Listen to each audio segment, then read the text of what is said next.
ಯಾವ ವಾಸುಪೂಜನಗರದ ತೀರ್ಥಾಳ್ ನಗರದಲ್ಲಿ ವಿಶ್ವ ನಮೋಕಾರ ಮಹಾಮಂತ್ರ ದಿವಸವನ್ನ ಆಚರಣೆಯನ್ನು ಮಾಡ್ತಾ ಇದ್ದೀವಿ. ನೋಡ್ರಿ, ಇಡೀ ಜಗತ್ತಿನಲ್ಲಿ ಈ ನಮ್ಮ ದೇಶದಲ್ಲಿ ಯಾವ ರೀತಿಯಾಗಿ ಆಗಸ್ಟ್ 15 ಅದೇ ರೀತಿಯಾಗಿ ಜನವರಿ 26 ಯಾವ ರೀತಿಯಾಗಿ ಈ ದೇಶದಲ್ಲಿ ಆಚರಣೆಯನ್ನು ಮಾಡ್ತಾರಲ್ಲ, ಅದೇ ರೀತಿಯಾಗಿ ನಮ್ಮ ಜೈನ ಧರ್ಮದಲ್ಲಿ ಒಂದು ವಿಶೇಷವಾದಂಥ ದಿನವನ್ನು ಆಚರಣೆ ಮಾಡ್ತಾ ಇದ್ದೀವಿ. ಇವತ್ತಿನ ದಿವಸ ವಿಶ್ವ ನಮೋಕಾರ ಮಹಾಮಂತ್ರ ದಿನವನ್ನ ಏಪ್ರಿಲ್ 9ರಂದು ಆದರಣೀಯ ಸನ್ಮಾನ್ಯ ನಮ್ಮ ಭಾರತ ದೇಶದ ಪ್ರಧಾನಮಂತ್ರಿ ಆದಂತಹ ನರೇಂದ್ರ ಮೋದಿಜಿಯವರು ಈ ಒಂದೇ ದೇಶದಲ್ಲಿ ಅಲ್ಲ 224 ದೇಶದಲ್ಲಿ ಈ ನಮೋಕಾರ ಮಹಾಮಂತ್ರ ದಿನವನ್ನು ಆಚರಣೆ ಮಾಡ್ತಾ ಇದ್ದಾರೆ. ಇದೊಂದು ಒಳ್ಳೆಯ ಸಂಗತಿ, ಚಪ್ಪಾಳೆ ಬರಬೇಕು ಅವರಿಗೆ.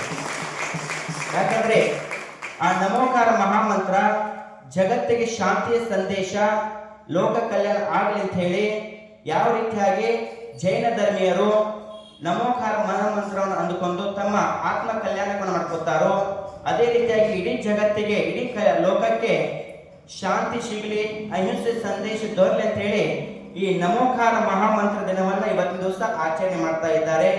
ಇದನ್ನ ಪ್ರೇರಣೆ ಮಾಡಿರ್ತಂಥವರು ಈ ನಮ್ಮ ದೇಶದ ಆದರಣೀಯ ಪ್ರಧಾನಮಂತ್ರಿಜಿ ಆದಂತಹ ನರೇಂದ್ರ ಮೋದಿಜಿಯವರು ಎಲ್ಲಾ ದೇಶದಲ್ಲಿ ಇದನ್ನ ಏನ್ ಮಾಡಿದ್ದಾರೆ, ಪ್ರಕಟಣೆ ಮಾಡಿದ್ದಾರೆ. ಅದಕ್ಕೆ ಇವತ್ತು ದಿವಸ ನಮಗೆ ಒಳ್ಳೆಯ ದಿವಸ. ಯಾವ ರೀತಿಯಾಗಿ ನಮೋಕಾರ ಮಹಾಮಂತ್ರ ಇವತ್ತು ದಿವಸ ನಾವು ಆಚರಣೆ ಮಾಡ್ತಾ ಇದ್ದೀವಿ.